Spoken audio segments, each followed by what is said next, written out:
Ok, pessoal, então sejam bem-vindos a mais um vídeo e o meu objetivo nesse vídeo é realizar a correção da atividade sobre filas, atividade da semana passada, tá? Então, uma atividade com apenas 3 questões e uma questão bônus. A primeira questão pede para que você, aproveitando as versões de fila implementadas no material, crie então uma função getFront, né? Uma função getFront para cada uma das versões de fila implementada no material. E o objetivo dessa função é retornar o elemento, né, do início, no entanto, sem removê-lo da fila. Então, muita atenção aqui o que pede a uma questão bem simples, mas eu vi que alguns resolveram essa função getFront e simplesmente imprimindo o primeiro elemento. E não é isso que a questão está pedindo. A questão está pedindo para que o elemento ele seja retornado, porém sem removê-lo da fila. Então nós temos duas implementações, uma que utiliza como base a lista sequencial, né? E outra implementação de fila que utiliza listas encadeadas. Então essa aqui é a que utiliza a implementação sequencial. Então, basicamente, eu adicionei aqui a assinatura da função getFront, né, que vai retornar aqui o elemento.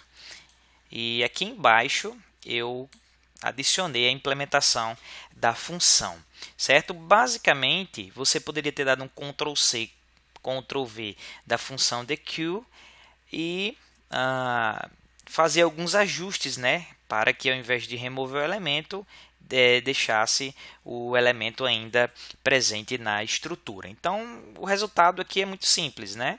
Int getFront, a gente tem que verificar se existe algum elemento na estrutura. Então, a gente faz isso avaliando aqui a variável pos, né? Porque se pos for diferente de zero é porque existem elementos na fila.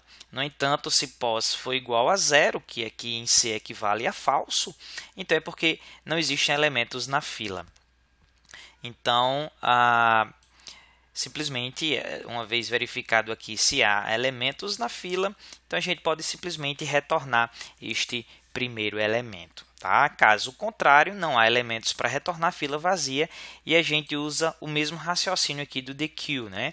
Porque se a fila estiver vazia e a gente está querendo saber o elemento que encabeça a fila, então não existe elemento a ser retornado. Logo, o programa não pode continuar, certo? Então, uma implementação sem essa verificação ficaria errada, porque uma fila, né, a gente pode ter inserido alguns elementos, removido todos os elementos. Se você simplesmente retornar o primeiro elemento sem fazer a verificação, o primeiro elemento do array, diga-se de passagem, então você vai estar retornando algum lixo, certo? Ou algum elemento que em algum momento atrás existiu na estrutura, que agora não existe mais, porém ainda está armazenado no array, que é a base de sustentação para a implementação da fila. Então, por isso, essa verificação aqui é necessária.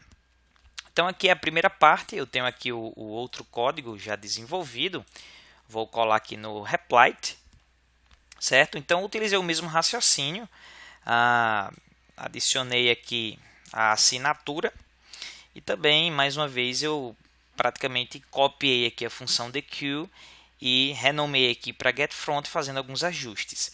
Então, a gente tem que verificar se existe elemento nessa fila com a implementação encadeada e a gente confere isso avaliando o ponteiro ini. Então, se o ponteiro ini for diferente de null, né, a gente faz só assim, avaliando o ponteiro ini, aí sim a gente pode retornar o dado. Caso o ini seja null, né, que é o mesmo que falso aqui em C, então a gente não tem elementos para retornar, utilizamos o mesmo raciocínio da dequeue, que é o mesmo raciocínio que a gente utilizou também na outra implementação. Se não há elementos, então a gente encerra aqui a programação. Tá?